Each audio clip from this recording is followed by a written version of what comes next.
Good morning, students. Today we will study the 8th chapter of your science syllabus, that is motion.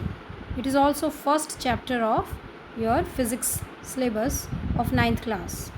So today we will study about motion. In this chapter we will touch the following topics.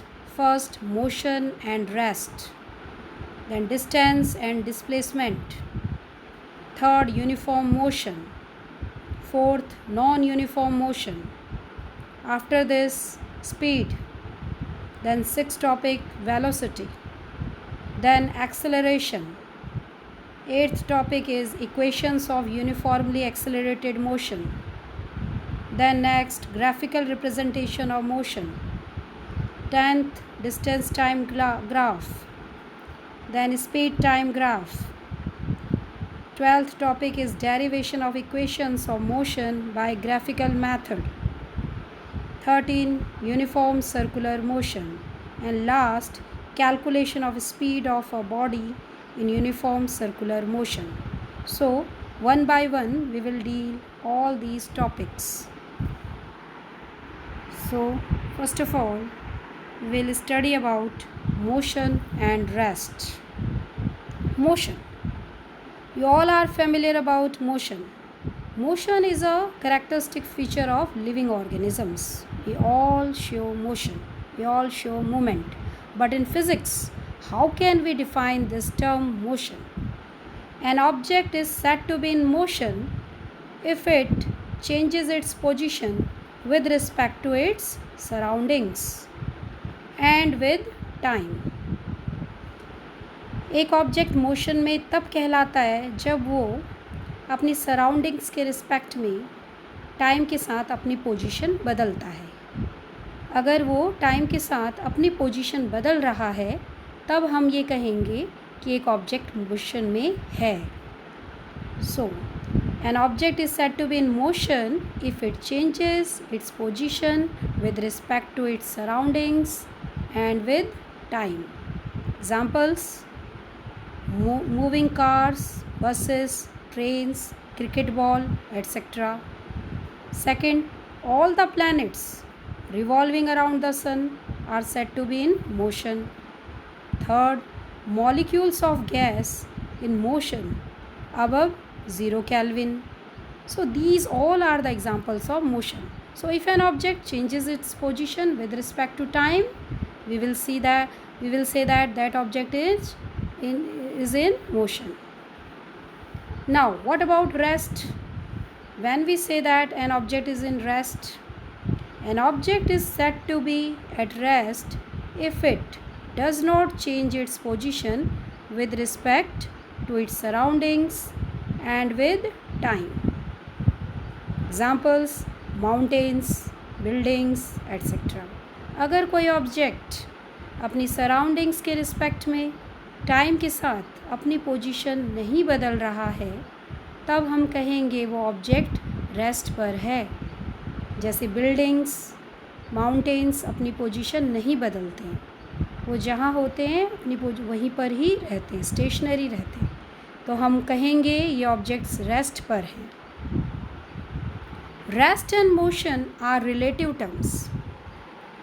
N object which is at rest can also be in motion simultaneously. How? एक object जो rest पर है वो motion पर भी हो सकता है उसी समय. कैसे? Let's see an example. The passengers sitting in a moving train are at rest with respect to each other, but they are also in motion at the same time with respect to the objects like trees, buildings, etc. एक train में जो passengers बैठे हुए हैं moving train में, वो एक दूसरे के रिस्पेक्ट में रेस्ट पर हैं. सबके सब बैठे हुए हैं अपनी सीट्स पे, वो रेस्ट पर हैं. लेकिन वही पैसेंजर्स देखा जाए तो एक मूवी ट्रेन में बैठे हुए हैं, तो वही पैसेंजर्स जो बाहर ट्रीज़ हैं, बिल्डिंग्स हैं, उन सब के रिस्पेक्ट में वो मोशन में हैं. सो एक ही टाइम पर एक ऑब्जेक्ट को आप रेस्ट पे और मोशन में भी जस्टिफाई कर सकते हो। वो पैसेंजर्स एक दूसरे के रिस्पेक्ट में तो रेस्ट पर हैं, लेकिन वो बाहर जो ट्रीज़ और बिल्डिंग्स हैं उनके रिस्पेक्ट में वो मोशन में है। So we can say an object which is at rest can also be in motion simultaneously. Motion and rest are relative terms.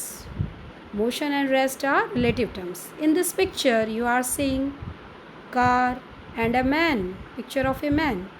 Now, both the car at rest with respect to stationary man. The man will be at rest and both the car will be also at rest. So we can say both the car at rest with respect to the stationary man. दोनों car भी rest पे हो सकती हैं stationary man के respect में. Now both the car are moving with respect to a stationary man. Man अगर stationary है, एक ही जगह पर खड़ा है और दोनों कार चल रही हैं, तो हम ये भी कह सकते हैं कि बोथ द कार जो है, both the car at motion, moving condition with respect to stationary man. Third situation में भी दिस कि both the car at rest with respect to each other, और दोनों कार एक दूसरे के रिस्पेक्ट में भी रेस्ट पर हो सकते हैं. सो मोशन और रेस्ट को हम एक दूसरे से रिलेट करते हैं. These two are relative terms. Motion and rest are relative terms. Now we will continue this topic कि motion and rest are relative terms. How? There is one more example. Now in this slide you are seeing that in the example of previous example of man and car, man is considered to be at rest. Okay, man will be at rest, man was in rest. Now in this, but the man is standing on the earth and the earth itself moves around the sun as well as rotate about its own axis. Therefore, man is at rest with respect to the earth, but is rotating and revolving around the sun. That is why motion and rest are relative terms. Man जो है वो अर्थ पे stand कर रहा है, okay, और हमें लगता है वो एक जगह खड़ा है, ओके, और वो स्टेशनरी, लेकिन अर्थ जो है वो खुद भी सन के चारों तरफ रिवॉल्व करती है और इसके साथ साथ अर्थ अपने एक्सिस पे भी घूमती है. तो हम ये कह सकते हैं कि मैन रेस्ट पे है विद रिस्पेक्ट टू अर्थ, लेकिन अर्थ खुद भी रोटेट और रिवॉल्व कर रही है. तो इस हिसाब से मैं मोशन एंड रेस्ट जो है वो रिलेटिव टर्म्स हैं. हम उनको एक ही तरह से उसको जस्टिफाई नहीं कर सकते. हमें उसकी सारी सर्कमस्टांसेस और उनकी परिस्थितियाँ देखते हुए और एक्चुअल सिचुएशन देखते हुए ये जस्टिफाई करना होता है कि which one is at rest and which one is at motion. Now next topic is reference point और ओरिजिन. ओरिजिन हम किसको कहेंगे? Reference point. ओरिजिन वो होता है जिससे किसी चीज़ की शुरुआत होती है. That is called the reference point और ओरिजिन, जहाँ से शुरुआत हो, जहाँ से कोई चीज़ स्टार्ट हो. Now while describing motion we use reference point or origin with respect to which the motion of other bodies are observed. हम एक रेफरेंस पॉइंट लेते हैं, एक ओरिजिन लेते हैं और उसके रिस्पेक्ट में दूसरे ऑब्जेक्ट्स और दूसरी बॉडीज़ का मोशन हम कंसीडर करते हैं, हम ऑब्जर्व करते हैं दूसरे ऑब्जेक्ट्स का मोशन उस रेफरेंस पॉइंट के सेंस में, उसको हम लेते हुए दूसरे ऑब्जेक्ट्स का मोशन ऑब्जर्व करते हैं. In the previous examples a man at rest is used as reference point और origin. We can use any object as reference point. For example a car at rest और in motion can be used as a reference point. When you travel in a bus or train, you can see the trees, buildings and poles moving back. To a tree you are moving forward and to you the trees are moving back. Both you and the trees can serve as reference point, but motion cannot be described without reference point. So reference point is very much essential while describing motion. Okay, so in all the examples we will take a reference point. एक reference point होता है, उसके respect में हम दूसरे objects का motion describe और observe करते हैं. Now our next topic is distance. Distance क्या होता है?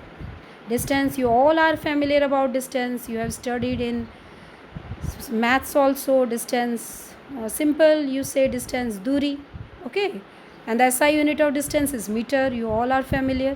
But in physics, how can we describe distance?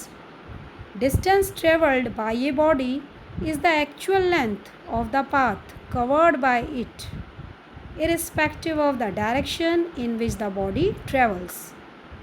So distance किसी भी ऑब्जेक्ट के द्वारा तय की गई उसकी टोटल दूरी होती है. टोटल डिस्टेंस उसने कितना तय किया गया, उस ऑब्जेक्ट के द्वारा, उस बॉडी के द्वारा कितना डिस्टेंस तय किया, कितनी दूरी उसने तय की, वो उसका डिस्टेंस कहलाता है. ओके, उसने कितना पाथ कवर किया, कितना रास्ता उसने कवर किया, उसकी दूरी कहलाती है. For example, in this picture you are seeing a boy first covered 5 kilometre distance straight, then he changed its direction and then he covered 2 kilometer distance. So total distance covered by him 5 plus 2 is equal to 7 kilometer. So the total distance covered by the boy is 7 kilometer. 7 kilometer हो गया. Okay, now in the next second example, if the boy goes from one point to another 5 kilometer and then again return to its original position, that is the origin point, then 5 plus 5 total distance covered by him is 10 kilometer. So in these two situations you are seeing that the total distance is the total path covered by the boy. So distance covered by a body is the actual length of the path covered by it. Now the next, displacement. Displacement of a body is the shortest straight line. Okay, we can say it is the shortest distance between its initial position and final position along with direction. Displacement, it is the shortest distance covered by an object. For example, if a boy goes 5 kilometers from one point to another and then he goes 2 kilometers, change its direction and cover 2 kilometer distance. So shortest distance covered by him, it is shown by the pink arrow in this figure. The shortest distance covered by the boy is, it is the shown by this pink arrow. जो shortest distance होता है initial और final position के बीच में, जो shortest सबसे छोटा path जो होता है उसको हम डिस्प्लेसमेंट बोलते हैं. अगर ये बच्चा 5 किलोमीटर पहले चला, फिर 2 किलोमीटर चला, तो उसका डिस्प्लेसमेंट कितना हुआ? डिस्प्लेसमेंट का मतलब अपनी ओरिजिनल पोजीशन से, ओरिजिन जहाँ से उसने चलना शुरू किया, वहाँ से जब वो फाइनली पहुँच गया है उसके बीच में एक्चुअल डिस्टेंस कितना है, वो उसका डिस्प्लेसमेंट कहलाता है. तो एक्चुअल डिस्टेंस, हमें इससे कोई मतलब नहीं है कि उसने कितनी दूरी तय की है, उसने कौन कौन सा पाथ लिया है. हमें तो केवल ये देखना है कि ओरिजिनल पोजीशन से, जहाँ से ओरिजिन उसने चलना शुरू किया था और फाइनली जहाँ पहुँच गया है, उसके बीच में सबसे छोटा रास्ता है, वो उसका डिस्प्लेसमेंट है. सबसे छोटा जो पाथ है वो उसका डिस्प्लेसमेंट है. तो पिंक जो लाइन है, जो पिंक लाइन इसमें दिख रही है, एरो से बताई गई है, वो उसका डिस्प्लेसमेंट है. सिमिलरली अगर सेकेंड एग्जाम्पल में एक बच्चा स्ट्रेट गया 5 किलोमीटर और उसके बाद में दोबारा अपनी इनिशियल पोजीशन पे लौट आया, ठीक है, तो उसका डिस्प्लेसमेंट क्या होगा? उसका डिस्प्लेसमेंट उस केस में 0 होगा. क्यों? क्योंकि जहाँ से वो चला था, ओरिजिन जहाँ से उसने अपनी यात्रा शुरू की थी, अपने जहाँ से उसने चलना शुरू किया, वहीं पर दोबारा पहुँच गया. इसका मतलब इनिशियल और फाइनल पोजीशन के बीच में दूरी कितनी रही? 0, कुछ नहीं रहा. तो डिस्प्लेसमेंट क्या हुआ? 0. सो डिस्प्लेसमेंट और डिस्टेंस में यही अंतर है कि डिस्टेंस तो एक्चुअल पाथ बताता है और जबकि डिस्प्लेसमेंट बताता है शॉर्टेस्ट दूरी बताता है इनिशियल और फाइनल पोजीशन के बीच में. Okay, so this is displacement. Now detail से हम इसको दोबारा देख लेते हैं. Distance and displacement. Conclusion about displacement. The displacement is a vector quantity. Now what is vector quantity? We will later on see this. The displacement has units of length. Length की जो unit होती है वही displacement की unit होती है. The displacement of an object is in a given time interval can be positive, zero or negative. Displacement positive भी हो सकता है, negative भी हो सकता है, zero भी हो सकता है. The actual distance travelled by an object in a given time interval can be equal to or greater than the magnitude of the displacement. Distance की जो वैल्यू होती है वो या तो डिस्प्लेसमेंट के बराबर होगी या डिस्प्लेसमेंट से ज़्यादा होगी. डिस्प्लेसमेंट कभी भी डिस्टेंस से ज़्यादा नहीं होगा. डिस्टेंस जरूर डिस्प्लेसमेंट से ज़्यादा हो सकता है. The displacement of an object between 2 points does not tell exactly how the object actually moved between 2 points.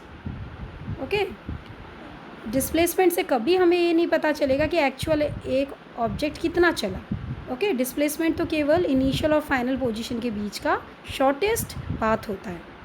The displacement of a particle between 2 points is a unique path which can take the particle from its initial to final position. The displacement of an object is not affected due to the shift in the origin of the position axis. Okay, displacement पे origin के shift का कुछ फ़र्क नहीं पड़ता है. Now difference between distance and displacement, very important. Distance is a scalar quantity, displacement is a vector quantity. Distance travelled by a moving body can not be zero. Final displacement of a moving body can be zero. Distance कभी भी zero नहीं होता जबकि displacement zero हो सकता है. Now scalar quantity. Scalar quantity is a physical quantity which has magnitude only. Example length, mass, time, speed, energy, these all are scalar quantity. Scalar quantity वो physical quantity होती हैं जिनका केवल मैग्नीट्यूड होता है, या हम ये कहें स्केलर क्वांटिटी के डिस्क्रिप्शन में केवल हमें मैग्नीट्यूड या वैल्यू की ज़रूरत होती है. वैल्यू की मेन रिक्वायरमेंट है, इसमें डायरेक्शन का कोई रोल नहीं होता है. फॉर एग्ज़ाम्पल मैंने कहा कि अगर कोई ऑब्जेक्ट है, कोई उसका मास जो है 10 kg है, तो 10 जो वैल्यू आई 10 वो उसका मैग्नीट्यूड है, उसकी value 10 is the magnitude of that object. Okay, so scalar quantity के डिस्क्रिप्शन में हमें केवल मैग्नीट्यूड की ज़रूरत होती है, उसमें डायरेक्शन की कोई ज़रूरत नहीं होती है. तो ऐसी क्वांटिटीज़, ऐसी फिज़िकल क्वांटिटी जिनका केवल मैग्नीट्यूड होता है उसको हम स्केलर क्वांटिटी कहते हैं. Vector quantity. Vector quantity is a physical quantity which has both magnitude as well as direction. जिन फिज़िकल क्वांटिटीज़ का मैग्नीट्यूड भी होता है और जिसको डिस्क्राइब करने के लिए डायरेक्शन की भी ज़रूरत होती है, उन फिज़िकल क्वांटिटीज़ को हम वेक्टर क्वांटिटीज़ कहते हैं. Example displacement, velocity, acceleration, momentum, force etcetera. These all are the examples of vector quantities. Displacement, किस दिशा में अगर कोई ऑब्जेक्ट और सीधे जाते जाते उसने अपनी डायरेक्शन चेंज कर ली तो उसका डिस्प्लेसमेंट भी चेंज हो जाएगा उस हिसाब से. तो डायरेक्शन का बहुत फ़र्क पड़ता है, इफेक्ट पड़ता है डिस्प्लेसमेंट पे. और जितनी भी फिज़िकल क्वांटिटीज़ इस एग्जांपल में दी हैं सब में, सबके डिस्क्रिप्शन में डायरेक्शन भी ज़रूरी चाहिए. सो जिनमें डायरेक्शन की भी ज़रूरत हो, मैग्नीट्यूड की भी, वो वेक्टर क्वांटिटी. जिनमें केवल हमें, जिसके डिस्क्रिप्शन में केवल हमें मैग्नीट्यूड चाहिए होता है, डायरेक्शन का कोई ज़रूरत नहीं होती, उसको हम कहते हैं scalar quantity. Now physical quantity क्या होती है, ये भी हम इसकी भी डेफिनेशन देख लेते हैं. Physical quantity. Physical quantity is A quantity which can be measured and expressed in magnitude, value with और विदाउट यूनिट. फिज़िकल क्वांटिटी वो होती है जिसको मेज़र किया जा सकता है और जिसको एक्सप्रेस कर सकते हैं. Which can be measured and expressed in magnitude, जिसकी वैल्यू हो कोई, जिसकी कोई वैल्यू निकले उसको हम फिजिकल क्वांटिटी कहते हैं, जिसकी कोई मेज़रमेंट निकले, किसका कोई वैल्यू निकले। ओके, जैसे 10 kg मास, तो 10 kg निकला, वैल्यू निकल रही है, that is physical quantity. Length can be expressed, measured and expressed as 5 meter. Relative density can be measured and expressed as 0.8.